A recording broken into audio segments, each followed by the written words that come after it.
dari sebuah pulau kecil di tepi barat Eropa berselimut kabut, penuh rawa, dan terisolasi oleh laut.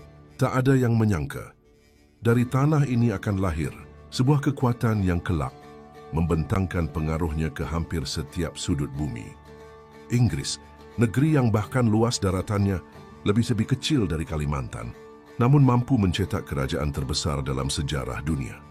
Bagaimana mungkin sebuah pulau kecil yang awalnya hanya dihuni suku-suku primitif bisa berdiri sebagai penguasa global? Bagaimana Inggris mengendalikan lautan, ekonomi, dan pikiran dunia? Inilah kisah panjang penuh perang, inovasi, dan ambisi yang mengubah sejarah umat manusia.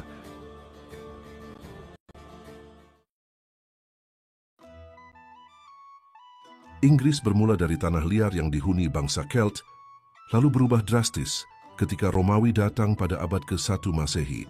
Jalan-jalan, benteng, dan kota pertama dibangun oleh Romawi meninggalkan jejak yang masih terasa hingga kini. Setelah jatuhnya Romawi, datanglah gelombang suku Anglo-Saxon dan Germanik. Dari sinilah lahir bahasa Inggris awal serta kerajaan-kerajaan kecil yang terus bersaing satu sama lain. Namun titik balik terbesar terjadi pada tahun 1066 ketika William sang penakluk dari Normandia berhasil menginvasi Inggris. Sejak saat itu, Inggris mulai terhubung kuat dengan Eropa, mewarisi sistem feodalisme, dan membangun struktur kekuasaan yang lebih solid. Inilah fondasi politik dan budaya yang kelak menguatkan posisi Inggris sebagai bangsa yang berbeda dari daratan Eropa, lebih terorganisir, lebih adaptif, dan lebih ambisius. Abad pertengahan penuh dengan perang antar kerajaan, baik di dalam maupun luar pulau. Konflik berkepanjangan dengan Skotlandia, Irlandia, dan terutama Perancis membentuk karakter Inggris sebagai bangsa petarung. Perang 100 tahun melawan Perancis justru memperkuat identitas nasional Inggris. Meski akhirnya kalah, perang itu mengasah taktik militer dan menumbuhkan semangat kebangsaan. Di sisi lain, sistem monarki mulai diperkuat dengan parlemen, cikal bakal demokrasi modern.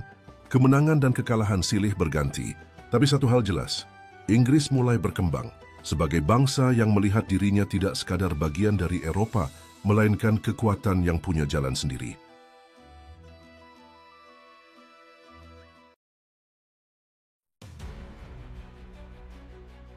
Abad ke-16 menjadi masa transformasi dramatis. Raja Henry VIII memutus hubungan dengan Gereja Katolik Roma dan mendirikan Gereja Anglikan. Keputusan ini tidak hanya soal agama, tetapi juga soal kekuasaan. Inggris lepas dari dominasi Paus dan membuka jalan bagi kebijakan yang lebih independen. Ratu Elizabeth I kemudian membawa Inggris ke era keemasan. Armada Inggris mengalahkan armada Spanyol pada 1588, membuka jalan bagi dominasi maritim. London tumbuh sebagai pusat perdagangan internasional. Shakespeare menulis drama yang mengabadikan bahasa Inggris sebagai bahasa dunia. Dengan reformasi agama, kemenangan militer, dan lahirnya budaya baru, Inggris menapaki jalannya menjadi bangsa dengan pengaruh global.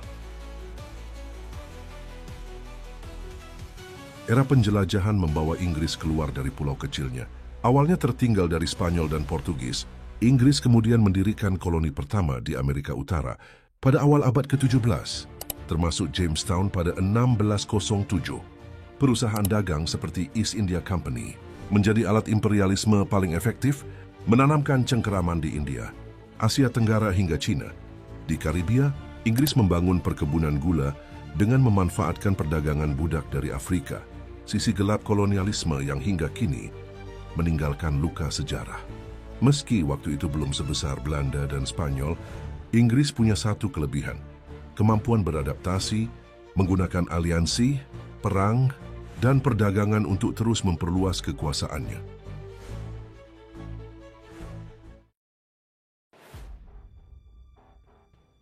Abad 18. Revolusi industri lahir di Inggris, bukan di tempat lain. Penemuan mesin uap, tekstil mekanis, dan kereta api mengubah segalanya. Produksi massal membuat ekonomi Inggris melesat, jauh mengalahkan negara lain. London menjadi jantung keuangan dunia, sementara kapal-kapal Inggris menguasai jalur perdagangan global. Armada Laut Inggris Royal Navy menjadi yang terkuat di dunia. Ungkapan terkenal lahir, The sun never sets on the British Empire. Matahari tidak pernah terbenam di Imperium Britania. Koloni-koloni bukan hanya sumber daya, tetapi juga pasar bagi barang-barang industri Inggris. Inilah mesin kekaisaran yang membuat Inggris berdiri sebagai superpower global pertama dalam sejarah modern.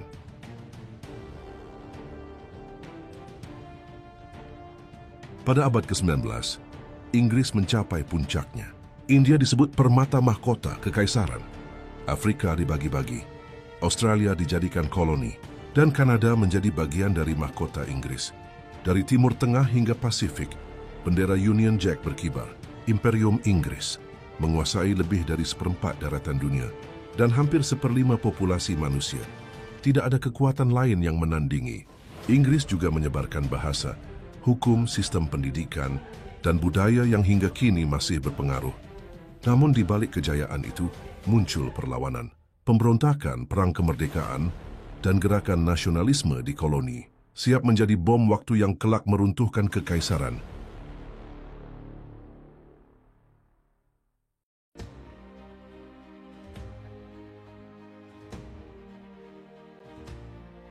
Abad ke-20 menjadi masa ujian berat.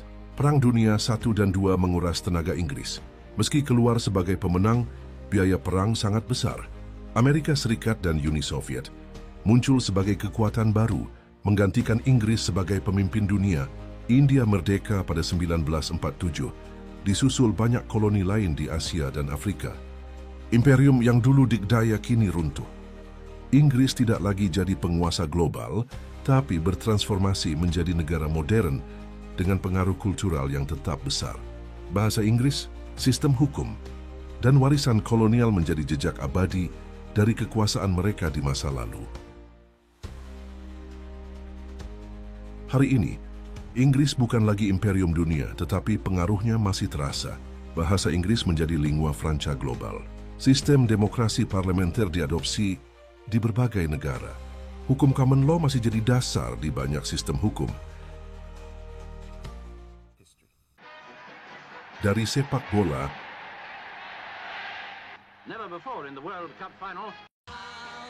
musik The Beatles hingga budaya pop modern, Inggris tetap memberi warna dunia.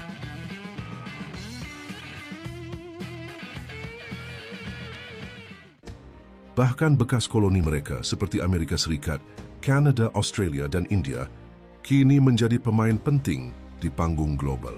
Sejarah Inggris membuktikan bahwa sebuah pulau kecil bisa menaklukkan dunia, baik dengan senjata maupun dengan inovasi dan budaya.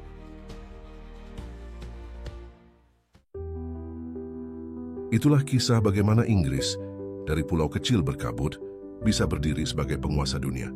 Sebuah cerita tentang ambisi, inovasi, dan sisi gelap kolonialisme.